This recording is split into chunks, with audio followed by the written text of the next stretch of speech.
This one for WWE champions. Pay to win like every day, yeah. I don't play mobile games. Funny how they still think I'm a broke man. Then I'm broke. Even though I be pulling Hogan's. I spent like 40 grand on a couple thousand pictures of some sweaty men. Progress, right? Final Fantasy VII Rebirth, I'll be honest with you guys, I like it, but it's definitely kind of floundering. And what I mean by that is, number one, we're only like 20 hours in, and we're already seeing shortcomings of the game. For example, the second open world area, when we started to do it, we realized it's almost exactly the same as the first. In fact, it is. It's the same kind of fights, the same kind of exploration, the only difference is that it has a Fort Condor minigame. Everything else is the same as the first open area. So if the whole game's like that, that essentially means that the story elements will probably be really good. And every time we get to an open world area, it's like, oh, it's the samey. It's too samey, right?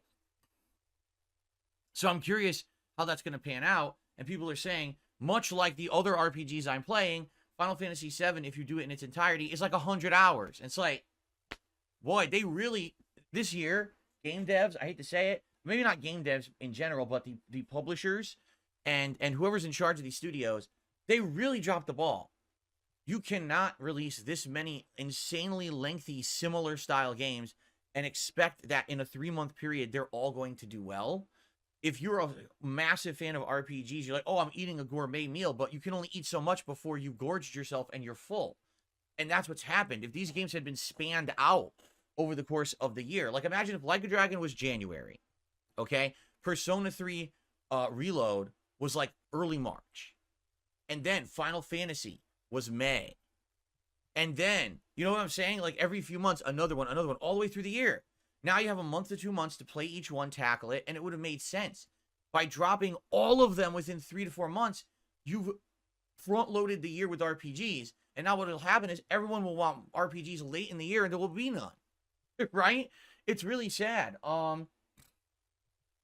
Anyway, I really do feel like, sadly, that's what's happened. It's just such an overload of similar games that attention wanes, and that's, you know, who's gonna pay attention to a 100-hour playthrough unless you're playing it yourself, right? So definitely I feel like this is the situation. You know, some people have actually been saying in the chat recently, are you aware that Final Fantasy VII Rebirth actually has lower sales than Final Fantasy 16 did last year in the same time frame?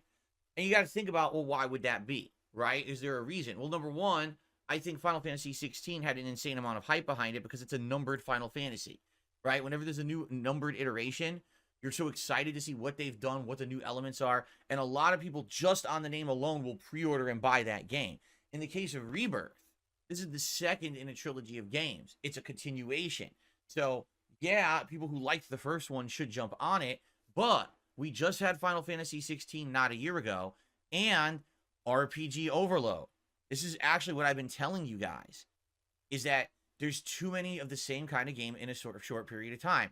If Like a Dragon Infinite Wealth, Persona 3 Reload, the Grand Blue Fantasy game, and I think there was even another one too, if those 4 games hadn't released within the month before Final Fantasy VII Rebirth, how much you want to bet the sales would have been higher?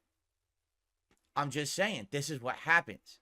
But when you develop games and you live in a bubble and you don't pay attention to your environment around you and you just think, well, my shit doesn't stink, my game's the best out there, so people are just going to buy it, you're going to shoot yourself in the foot.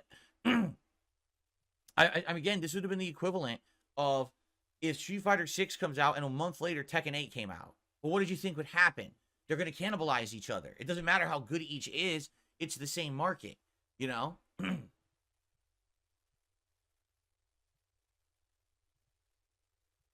Anyway, the point I've been making for the last several months is valid. The good news is, since we are making a push for progress in all of these games, they're going to be done sooner rather than later.